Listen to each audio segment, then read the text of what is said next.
Bonjour tout le monde et bienvenue à un nouveau podcast de HDM Bike. Je suis Jason de Hockit.ca, votre communauté de sport sur deux roues en compagnie de Julien Dosti. Comment ça va? Ça va très bien, Jason. Donc, on fait notre podcast un petit peu plus tard aujourd'hui. On est presque sur l'heure du dîner. T'as-tu faim? Un petit peu, un petit peu. Falloir que t'attendes. Écoute, aujourd'hui, là, je veux qu'on parle de système de suspension.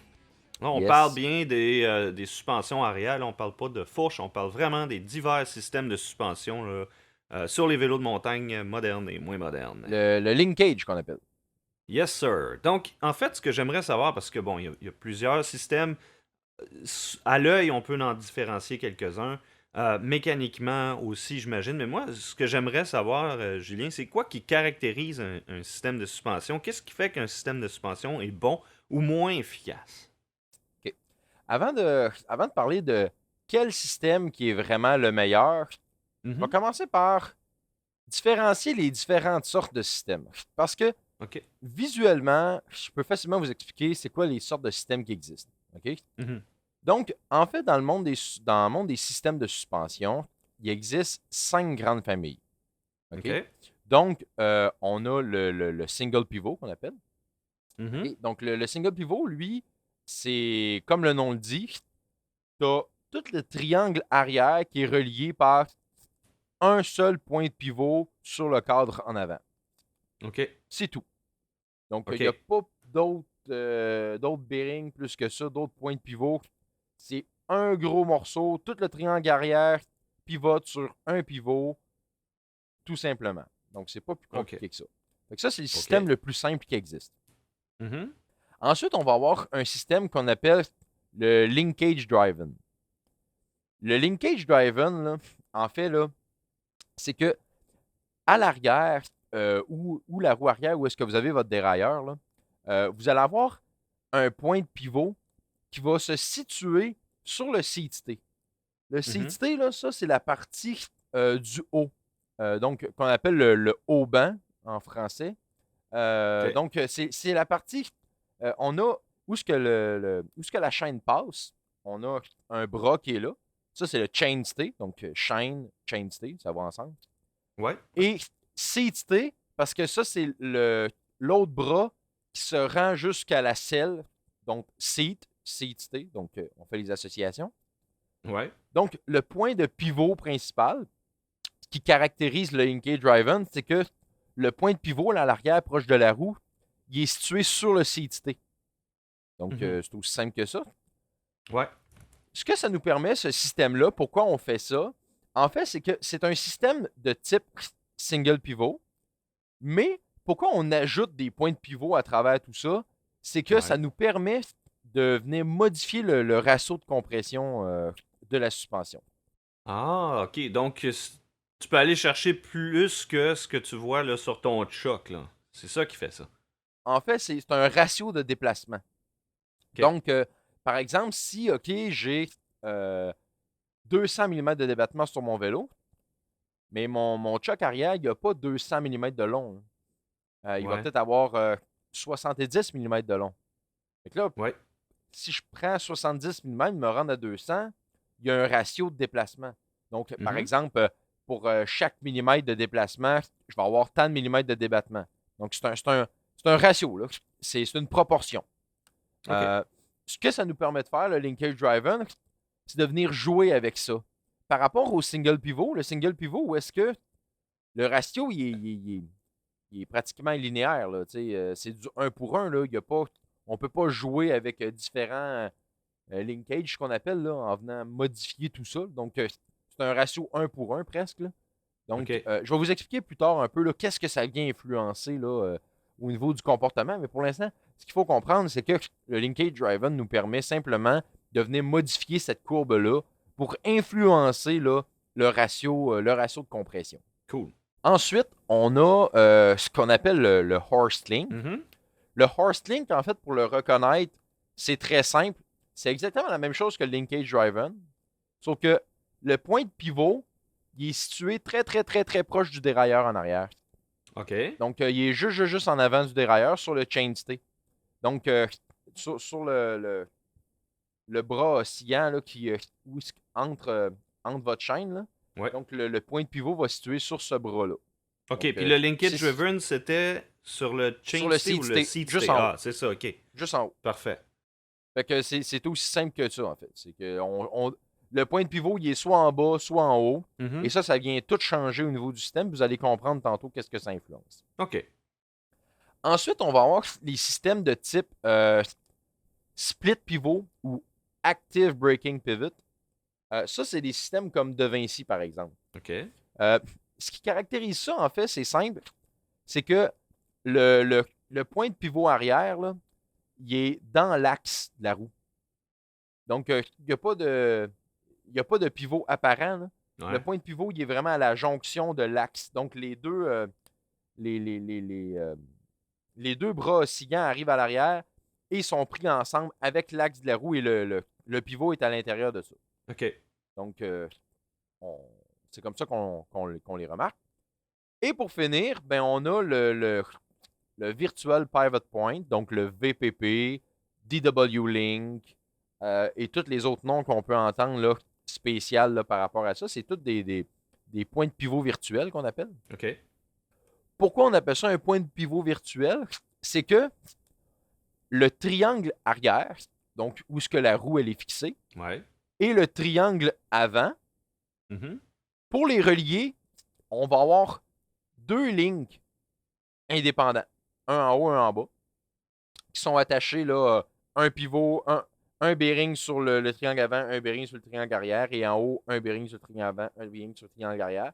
Donc, les deux sont comme un peu indépendants, si on veut. OK, je comprends. Pourquoi on appelle ça un point de pivot virtuel?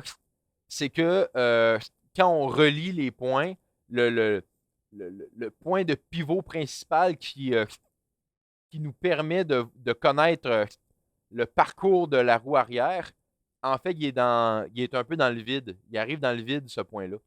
Si vous êtes plus visuel, là, sur mon site internet de DM Bike, là, vous avez vraiment un article où est-ce que j'ai des images là, qui montrent ça précisément. Et vous allez voir que le point de pivot, il arrive carrément dans le vide, là, à quelque part, soit sur le vélo ou à quelque part ailleurs. Là. Donc, c'est pour ça que c'est un point de pivot virtuel. Là. C'est un point de pivot qui n'existe pas. Mais quand j'ai regardé sur DM Bike, j'ai lu cet article-là il y a quelques temps. Puis, évidemment, ce que j'ai vu, c'est que tu reliais certains points en particulier.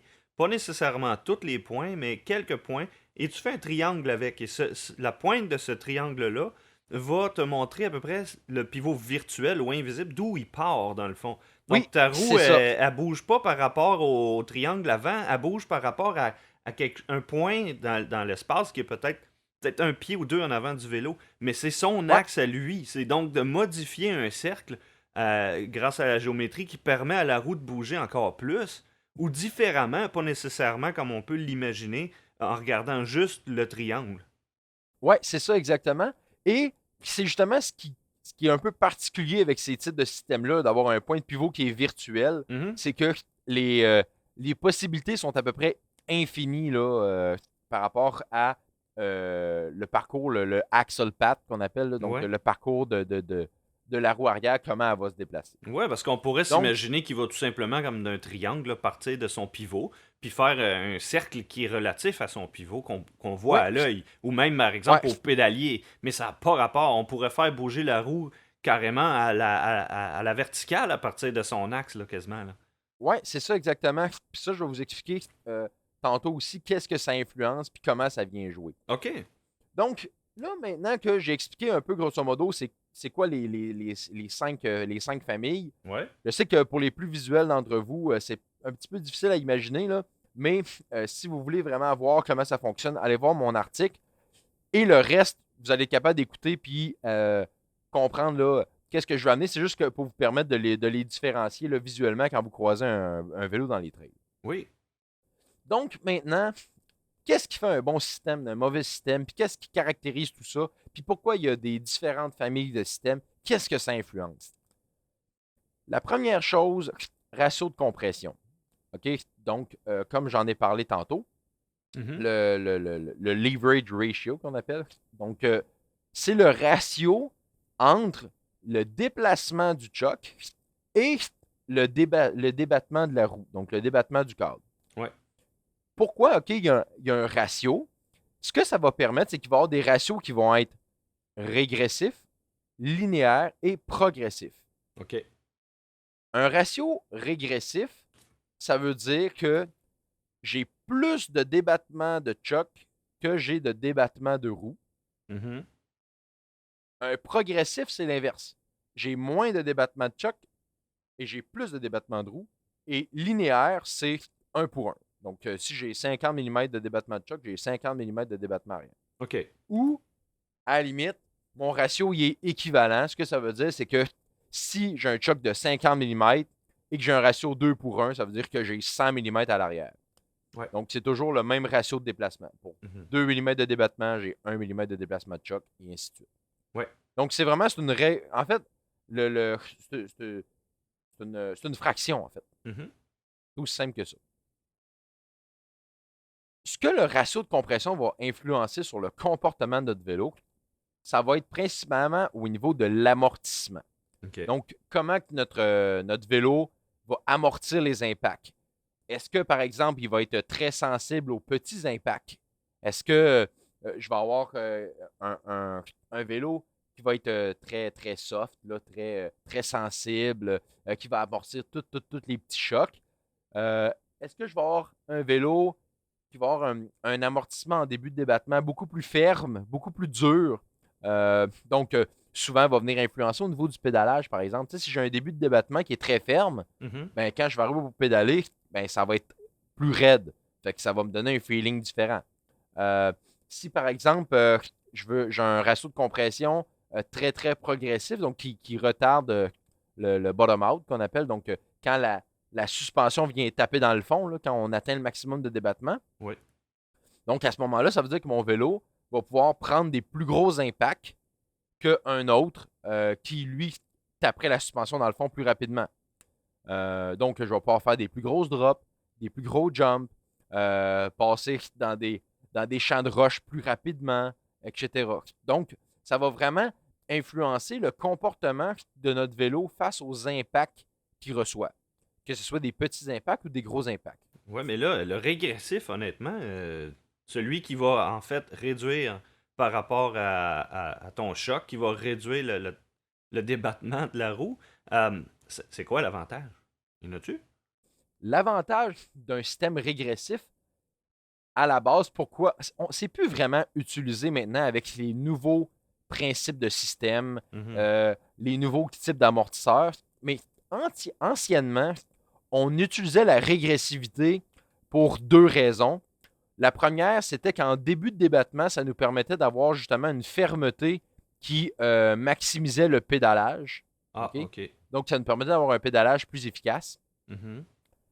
Et en deuxième chose, ça nous permettait aussi, parce que maintenant, c'est moins le cas, les chocs à l'air sont beaucoup plus linéaires qu'ils l'étaient. Ok. Mais quand les chocs à air sont arrivés, là, ils étaient vraiment très, très, très progressifs. Là, donc, c'était très Ah. difficile d'atteindre le fond de la suspension. Donc, d'utiliser en fin de course une régressivité au niveau du ratio de compression, ça nous permettait là, justement de contrecarrer la progressivité trop excessive des chocs à air et ça nous permettait ce qu'on appelle une saine utilisation du débattement. Ah. Donc, on se ramassait avec un vélo qui était capable on était capable d'utiliser le débattement au complet de notre vélo. On Donc, n'était pas en sous-utilisation. fait que ça avait rapport avec, exemple, le type de réponse du choc à air de l'époque, et puis la manière qu'on allait faire les pivots, puis tout ça sur un régressif, c'est qu'on allait peut-être dédoubler la force qui était nécessaire pour écraser un choc, pour aller chercher le potentiel à cette époque-là de son rebound ou de son damping. En plus, le rebound n'a pas de lien. C'est vraiment le potentiel de l'amortissement du choc Ah par ouais, rapport à ok. son ressort. Ok, Au niveau du ok. damping, là, on n'est pas là-dedans. Le damping, ça, c'est autre chose. Là, on Mhm. parle vraiment du ressort pur lui-même, là. Ok. Le ressort à air était plus progressif, indépendamment du damping qu'il y avait. Le ressort à air est plus progressif. Donc, Ok. ça, c'est une chose. Donc, ça nous permettait de contrecarrer ça et d'avoir une meilleure gestion du débattement pour pas qu'on se ramasse avec un vélo que quand on fait une grosse drop, on n'est jamais capable d'atteindre le fond, Hmm. ou que quand on fait une drop de 2 pieds, paf, ça va tout de suite taper dans le fond là, Ok. sans raison. Donc, ça nous permettait justement de venir là, contrebalancer ça. Mais le régressif est rendu très peu utilisé maintenant là, dans Ouais, les nouveaux j'imagine. principes d'amortisseurs, les nouveaux principes de système. Là. Maintenant, là, le progressif, c'est vraiment le type de ratio de compression qui est utilisé par toutes les compagnies. Là. Même les systèmes un peu plus linéaires vont avoir une forme de progressivité là, de l'ordre de 5, 8, 12%. Là, donc, il y a quand même une certaine progressivité. Et dans les plus progressifs, là, je pense à White Industries, par exemple, qui vont avoir là, du 47% de progressivité. Là, c'est énorme là, comme Ah ouais. progressivité. Là. Ok. À la limite, même, je dirais, je considère ça pratiquement trop, mais en tout cas, Hmm. rendu là, c'est des philosophies de compagnie. Là. Mhm. Mais ce que ça nous permet, les différents systèmes, c'est de jouer avec ces ratios de compression-là, d'en créer au goût qu'ils veulent, de qu'est-ce qu'ils veulent obtenir comme feeling, comme principe d'amortissement. Donc, ce que ça fait en sorte, c'est que si je prends deux vélos qui ont exactement le même principe de système, donc mettons deux systèmes Horse-Link, Ouais. je vais avoir deux comportements complètement différents à cause justement qu'ils n'auront pas le même ratio de compression. Ok. Donc, Fait ils ont que beau avoir la même forme, ils ont peut-être pas le même calcul qui a été pensé dedans, là. c'est ça exactement. Fait qu'on peut pas associer de dire ah, ça c'est un horse-link, ben c'est sûr que ça va être comme ça. Ok. Non. Parce que un horse-link chez Norco, par exemple, ou chez Rocky Mountain, c'est deux systèmes horse-link, mais ça se comporte pas du tout pareil. C'est Ah. même pas semblable comme feeling. Fait que les systèmes de suspension, c'est juste une base. Mhm. Une base sur laquelle les compagnies travaillent, mais par la suite, ils vont faire des modifications pour obtenir le rendement que eux veulent obtenir et le feeling qu'ils veulent avoir de leur vélo. C'est ce qui les caractérise aussi. Ok. OK? Donc, c'est ce qui fait en sorte que tu embarques sur un Orco, tu sais que tu es sur un Orco, tu embarques sur un Rocky Mountain, tu sais que tu es sur un Rocky Mountain. Donc, c'est ce qui vient Ok. les caractériser. Puis moi, j'ai une question, je pense à ça en ce moment. Le single pivot, là, par exemple, là, il y a Ouais. un seul point de pivot. Est-ce que ce type de suspension-là va être plus linéaire qu'un horse link automatiquement? Oui, en fait, là, le single pivot, là, le maximum de progressivité qu'on peut aller chercher avec un single pivot, là, c'est 8 ou 12% de mémoire. Ok. Euh, avec là, la façon qu'on va positionner le pivot, là, à quel endroit on va le positionner, puis la manière qu'on va placer le choc, là, on est capable d'aller chercher un petit peu de progressivité, mais c'est très peu là, par rapport aux autres types de systèmes qui peuvent être très progressifs. Ce qui veut Donc, dire aussi que le single pivot est aussi en train de devenir un peu plus archaïque ou est-ce qu'il se fait encore? en fait, il se fait encore. C'est juste qu'il faut le renouveler. Il faut aller chercher des. Ça amène quand même un feeling. Tu sais, la linéarité, c'est pas nécessairement mauvais en soi. Là. C'est vrai. Personnellement, les vélos linéaires, moi, j'aime quand même ça. Là. C'est des vélos qui ride très smooth, très léger. Euh, J'aime vraiment ces systèmes-là. Et ça amène aussi des caractéristiques intéressantes, là, des fois au niveau du pédalage, au niveau du freinage. Donc, c'est pas nécessairement mauvais comme système. Là. Il y en a qui vont aimer ça aussi parce que c'est des systèmes qui sont simples, faciles à entretenir, qui vont souvent être plus rigides aussi parce que Ok. c'est plus massif souvent les single pivots. Donc, ça a quand même des avantages là, non négligeables. C'est ce qui fait que le single pivot n'est pas nécessairement mort là, Ok. complètement. Là. Ok. Puis là, on a parlé de celui-là, le linkage driven, le horse link, le split pivot. Euh, Ouais, Là, tu me parlais tantôt active braking pivot. Ok. Comment ça ouais. marche? Ça veut-tu dire que quand je freine, le vélo va moins banquer par en avant, mettons? C'est un peu ça que ça veut dire? En fait, euh, au niveau du système Active Braking Pivot, Mhm. ce qu'il faut comprendre, c'est que une autre caractéristique des différents systèmes, c'est leur capacité de freinage, leur qualité au niveau du freinage. Ok. Quand je freine, la roue est en rotation, et quand je bloque cette roue-là, la roue, elle voudrait continuer là, son chemin. Là. Elle voudrait continuer de virer. Là. Ouais.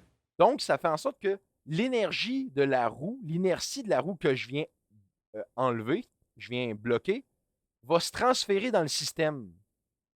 OK. Donc, en se transférant dans le système, va amener une compression de la suspension. Tu comprends? Oui. Bon, Oui, oui, c'est un transfert de poids, un transfert c'est ça. d'énergie qui C'est automatiquement un va. transfert d'énergie. Ouais. Mais il y a des systèmes qui sont capables de contrecarrer ça, Ah bon? de faire en sorte que mon système, soit qui sera pas affecté par le freinage, Mhm. ou il va être très affecté par le freinage. OK. Puis là, c'est de savoir ce que tu veux. En fait, dit comme ça, on a l'air de dire hey, je veux un système qui n'est pas affecté par le freinage. Ah ah. Sauf que les deux ont leurs avantages et leurs inconvénients. Un système qui est peu ou pas affecté par le freinage, ce que ça va permettre, c'est une conservation de la géométrie de base du vélo. Ouais. Je m'explique. Quand vous embarquez sur votre vélo et que vous êtes au niveau du sag, OK, Mhm. que votre suspension n'est pas compressée, votre vélo, il a une caractéristique de manœuvrabilité. Donc, il reste très manœuvrable, il est le fun à rouler et tout. Ah ah. Si vous preniez le même vélo et que vous retiriez l'air dans la suspension, tu sais, quand que le choc est complètement écrasé, là, Ouais. ça change vraiment le comportement au niveau du vélo. Là. On Oh, se rend c'est compte sûr. qu'un vélo vraiment un peu weird. Là. Ben écoute, j'ai Tu sais, eu la... j'ai essayé un vélo justement qui est d'une excellente qualité, mais quand je l'ai testé, il n'y avait pas assez d'air dans le choc, puis c'est sûr que ça a changé mon expérience, mais c'était juste ça le problème, là, dans le fond. Là. Mais c'est ça. Et pour ceux là, qui veulent faire le test à la maison, là, faites le test. Retirez de l'air dans votre choc là, pour que quand vous soyez debout sur le vélo ou assis, là, que le choc là, soit compressé là, au maximum, là, ou pratiquement au maximum. Mhm. Vous allez voir là, que, si bol, ça change complètement le comportement. Votre vélo devient un peu bizarre. Ben c'est sûr. Donc, quand on a un système qui est peu ou pas affecté par le freinage, ça va faire en sorte que la géométrie de base du vélo va être conservée. Donc, même en phase de freinage, les caractéristiques de manœuvrabilité de votre vélo vont rester. Mhm. Parce que la géométrie n'a pas juste à faire avec, si on veut, si on prenait le frame là, puis on le met dans l'air, là, OK? Il touche à rien, il touche Ouais, à personne, là. Il y a sa géométrie. Mais une fois qu'il ouais, y a les roues, la suspension, puis il touche à terre, il y a aussi une géométrie relative au sol. Donc, si, admettons, ta suspension arrière est trop molle, puis là, ben, oups, ben, il penche par en arrière, ta géométrie est plus la même. Donc, il n'y aura pas le même exactement. comportement. OK? Moi, je comprends ce que tu Exactement, veux dire. c'est en plein ça. Mhm. Donc, ce que ça va faire, c'est que un freinage où est-ce que le système est peu affecté, oui, c'est vrai qu'on conserve les caractéristiques géométriques de manœuvrabilité du vélo, Mhm. mais en contrepartie, on, on vient nuire à l'absorption des impacts. Ok, je Parce que comprends. le système est un peu comme barré. Ok, ok. Donc, tout en voulant rester droit, ben, il empêche, dans le fond, la suspension d'être active. Et donc, C'est tu ça. perds de la vitesse ou de la traction. Pas nécessairement, mais ça pourrait faire ça. Oui, c'est ça exactement. Donc, dépendamment dans quelle situation on se retrouve, dans quelle piste, Ouais. ça peut être positif comme ça peut être négatif. Ah ah. Ouais, En ouais, ouais, je comprends. contrepartie, si on a un système qui est très, très actif au freinage, quand on va barrer la roue arrière, le choc qui va se compresser, donc on va avoir l'aspect que je parlais tantôt là, du choc là, qui vient complètement affaisser. Ouais. Mais en même temps, ce que ça va faire, c'est que même en phase de freinage, le système va continuer à être capable d'absorber les impacts, Mhm. de garder la roue au sol et de garder la traction. Ouais, ouais, ouais. Donc, dépendamment dans quelle situation on se retrouve, de quel type de rider on est, c'est comment qu'on aime le comportement de notre vélo, ben on va avoir différents feelings par rapport à ça. Ok. Fait que, malheureusement, je peux pas vous dire qu'un est meilleur que l'autre. C'est juste une différence de feeling personnel. Il n'y a pas plus à dire que ça. Il y a certaines personnes qui vont préférer une chose, certaines personnes vont préférer une autre chose. Donc, il n'y a pas il y a Ben, pas de réponse parfaite par rapport à ça. écoute, tu sais, je fais souvent des parallèles avec, avec l'automobile, le comportement d'une voiture. La suspension d'une voiture, là, on oublie les pneus, là. On parle juste de la suspension. Ouais, Elle va faire toute la différence sur la manière que le véhicule se comporte, donc que ce soit en virage ou en freinage. Là, c'est sûr que si on prend, exemple, un gros Ford Crown Victoria puis qu'on y met une suspension de course, Monsieur Gendron, là, qui s'en va faire son épicerie, là, Ben, quand il va freiner ou accélérer ou pogner une bosse, il va peut-être le sentir comme moins agréablement. Mais, Effectivement. mais, ce que je veux dire, c'est que tu peux aussi prendre la même voiture, la laisser stock, puis Monsieur Gendron, s'il va sur la piste avec, il va peut-être être capable de se débrouiller, mais en tout cas, en tout confort. Moi, j'ai l'impression que le fait qu'un système soit barré au freinage, je sais pas s'il y a un gros désavantage ou bien s'il faut vraiment trouver le point d'équilibre entre les deux où tu arrives à avoir un certain confort, garder ta traction. Honnêtement, là, de la manière dont tu me parles, c'est sûr que c'est bien de garder une traction à terre, puis c'est bien aussi que le système ne change pas la géométrie. Mais qu'est-ce qui est le plus avantageux, là? Ça devient-tu une question de goût ou une question de science, une question de si tu fais de la course avec, lequel va être plus rapide? Ben, en fait, c'est ça, c'est que dépendamment de notre style de rider, comment on roule, comment on, c'est quoi les lignes qu'on prend dans la piste et tout, Mhm. il y a certaines caractéristiques qui vont nous avantager ou non. Fait que ça dépend vraiment de la personne. Je vais prendre, tu sais, sur la Coupe du Monde, là, je vais prendre deux riders complètement différents. Mhm. Puis il y en a un qui va me dire, ah, j'aime mieux tel type. Il y en a un autre qui va me dire, j'aime mieux tel type. Ouais. C'est 100% personnel, ça. Il y a vraiment, là, à part que d'expliquer les caractéristiques de qu'est-ce que ça procure, le reste, qu'est-ce qui est mieux, je peux en aucun cas vous dire, ça, c'est mieux, prenez ça. Parce que ce que je vais vous dire qui est mieux, c'est par rapport à qu'est-ce que moi j'aime personnellement. Donc, En fait, la manière que je vois ça, c'est vraiment scientifiquement. OK? Donc, par exemple, si tu prends la même Crown Victoria, puis tu y modifies sa suspension, veut pas, celle dont la suspension va être modifiée, va être plus efficace. C'est là va être où. plus efficace, ça dépend où. Ça dépend. Si tu la mets sur une piste de course, oui, mais si tu la mets dans la rue de tous les jours, ben ça se peut que tu la trouves moins confortable. Oh, Donc, ça c'est sûr, ça c'est sûr. Mais moi, je parlais fait que c'est juste, tu ça. sais, point de vue compétitif, là, objectivement parlant, lequel va être le plus rapide? Ça dépend vraiment tout du pilote, tu penses? En fait, je te dirais que ce qui est mieux, bon, ce qui est peut-être le plus rapide, je te dirais, c'est une espèce D'entre-deux. d'entre-deux. Voilà. Ouais, parce que, tu sais, c'est ce qu'on appelle l'anti-rise, en fait, là, au niveau du freinage. Là, c'est la caractéristique d'anti-rise. J'imagine qu'il est Ben, le tu sais, contraire de l'anti-squat.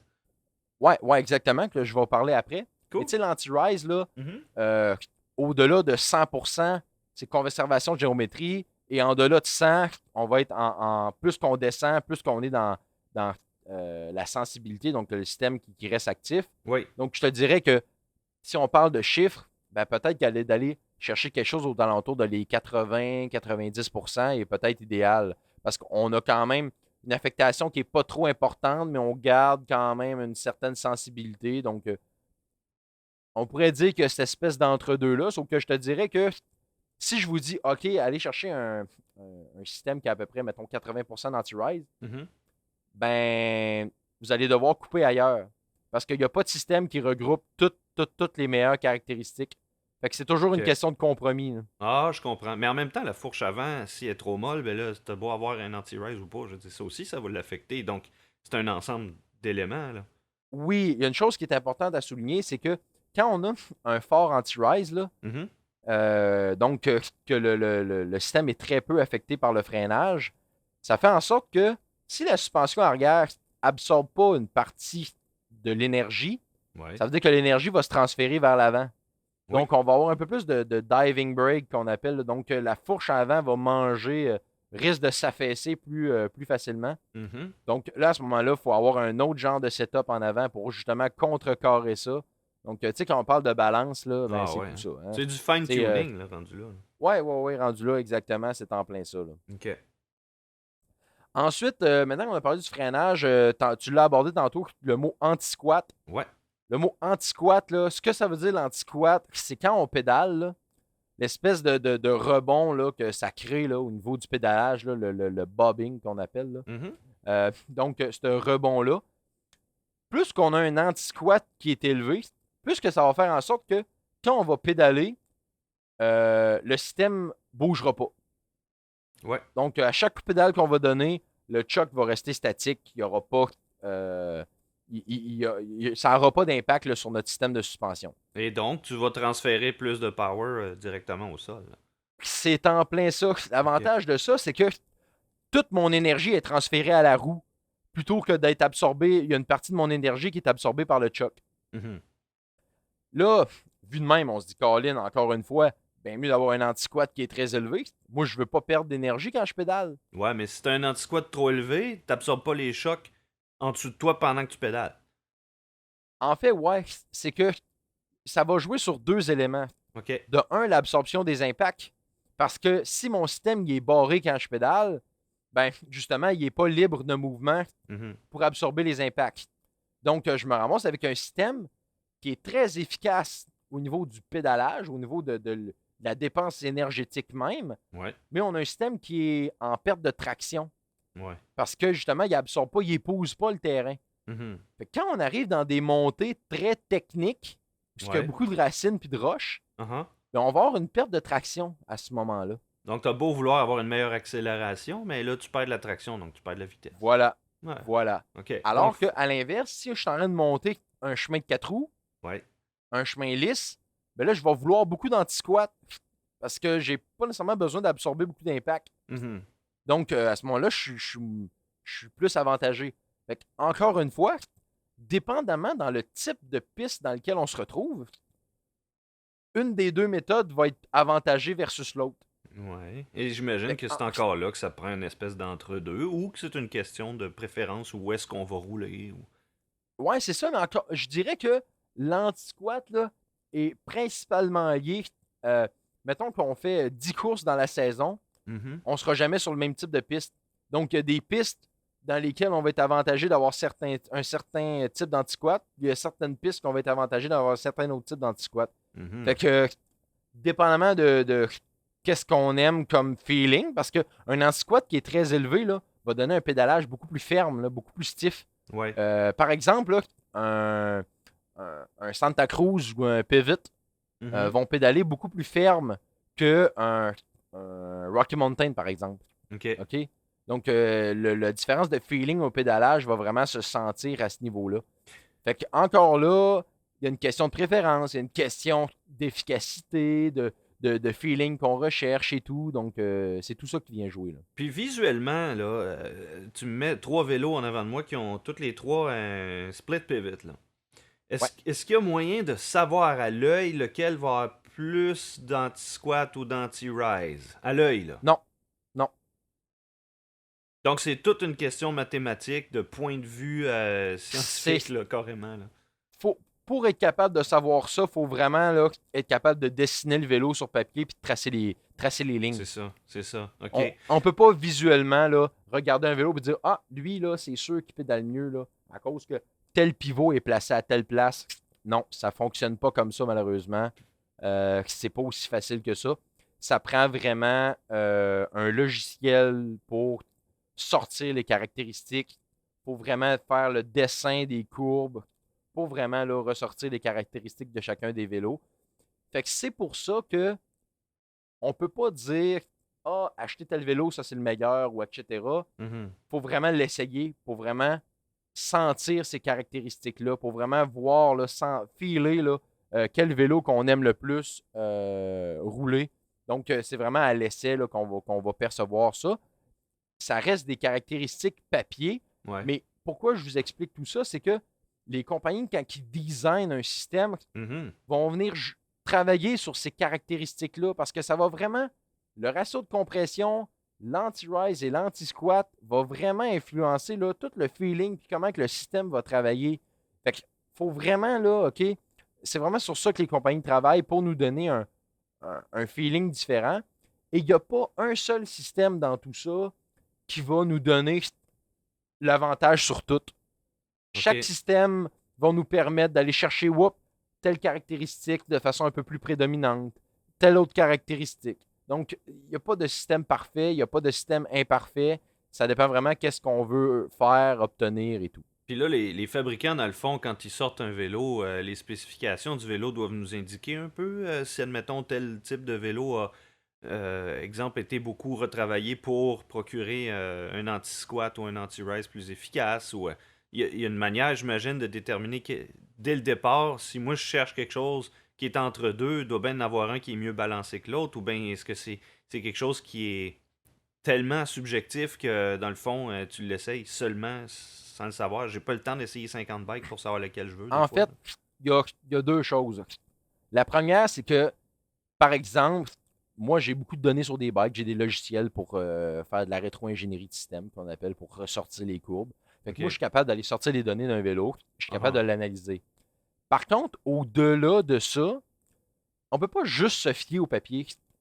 Parce que, dépendamment du type de choc qui est sur le vélo, dépendamment de certaines subtilités de caractéristiques, de l'ensemble des caractéristiques, ça va faire en sorte qu'on va obtenir différents feelings. Fait que oui, ça donne une partie de la réponse, mais ça donne pas toute la réponse. Fait que, OK. en fait, ce qui est intéressant de savoir, c'est que les données papier peuvent nous orienter vers une famille de vélos. De dire, OK. OK, ben moi, si je cherche un anti-squat très élevé, ben je peux te sortir, mettons, 10 vélos que eux autres, l'anti-squat est très élevé. Mhm. Mais le ratio de compression puis l'anti-rise vont être complètement différents d'un vélo à l'autre. Ouais, Mais ouais. on peut les regrouper sur une famille d'anti-squat élevés. Puis par la suite, ben là, dans cette famille-là, là, tu peux aller chercher le vélo qui va te convenir le mieux là, de façon générale. Puis toi, tu dirais-tu que, par exemple, les géométries ont évolué spécifiquement par rapport au cross-country, l'enduro ou le downhill, par exemple? Ouais, les géométries de vélo, ça, dans le fond, indépendamment des systèmes de suspension, les géométries de vélo viennent vraiment influencer le comportement.